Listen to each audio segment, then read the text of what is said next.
Let's take a look at 3 struggling superstars up next on Fantasy Baseball Today in 5.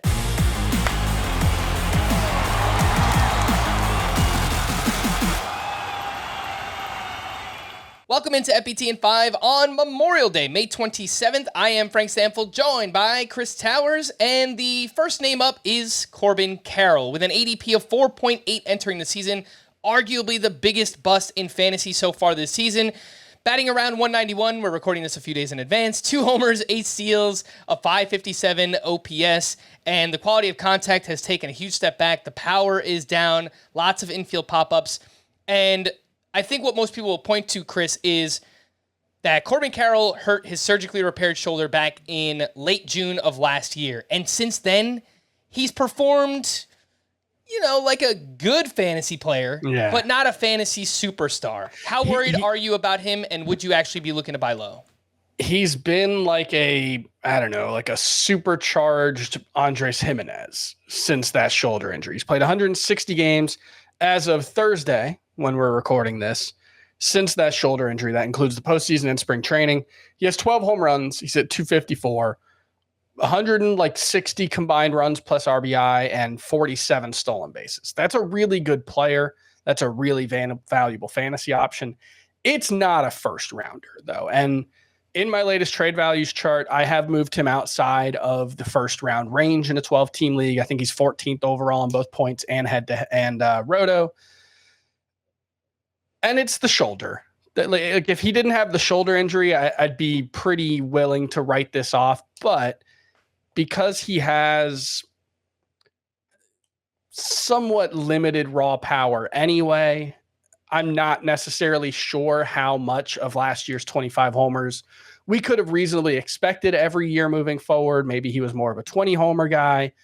The thing that does give me pause is just that the max exit velocity is not far from where it was last season. The plate discipline is still pretty good. So there aren't as many red flags that, hey, this guy is not the same guy as you might think, given the reasonable concerns about his shoulder. So I do think he's a buy low candidate.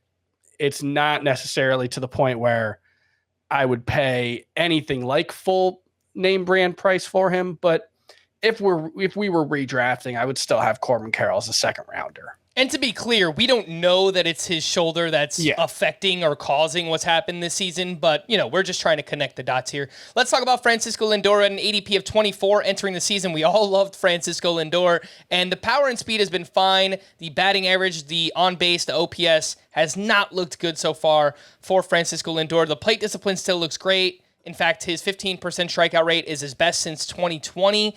The quality of contact has taken a little bit of a step back, but the expected numbers all look great. Chris, I think one of the most clear buy low candidates right now is Francisco Lindor.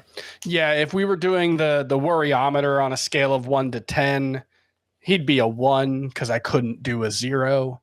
I think this is basically just Francisco Lindor has a 208 BABIP, and that's almost the entirety of the explanation. The quality of contact, not quite what it was last year. The average exit velocity especially is down, although the barrel rate, max exit velo aren't that far off.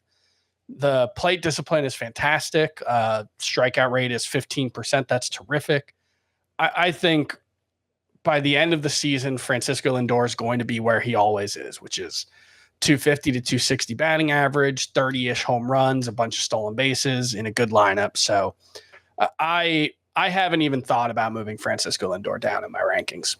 Let's talk about one of the early round pitchers, one of the few early round pitchers that has disappointed so far this season. Kevin Gausman had an ADP of 31, and he's got a 4.89 ERA, a 151 WHIP. Again, at the time of recording this, the expected ERA is much higher because he's given up some hard contact, lots of line drives and barrels. When you allow those, usually things it's not gonna go very well. But the strikeout rate has taken a huge step back. The velocity on his fastball and splitter down right around 1 mile per hour, and Kevin Gausman had a shoulder injury back in spring training. So, like Carroll, there could be a very clear explanation to why this is happening.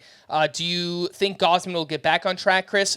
Is he a buy low, or would you maybe stay away because of those shoulder concerns? I think I have him ranked higher than either you or Scott. He's still a fringe top 12 starting pitcher for me, but he is number 12.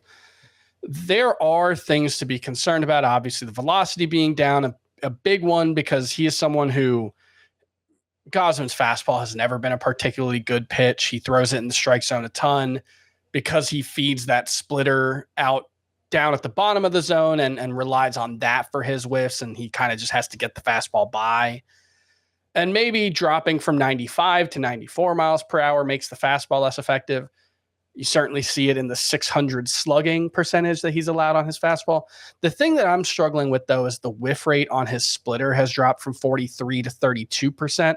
And that's one where, even with the velocity being down, because the differential between the splitter and four-seamer is basically the same, I would still expect the splitter to be a lot more effective than it has been. And I think there was a good piece on Baseball Prospectus that pointed out that the average place that he throws his fastball and splitter, the gap between those two has shrunk this season to the lowest it's ever been. And that could be the explanation. He's throwing the fastball a little lower in the zone. He's throwing the splitter a little closer to the strike zone, and he's just not executing the splitter as well. I think the splitter will be better moving forward.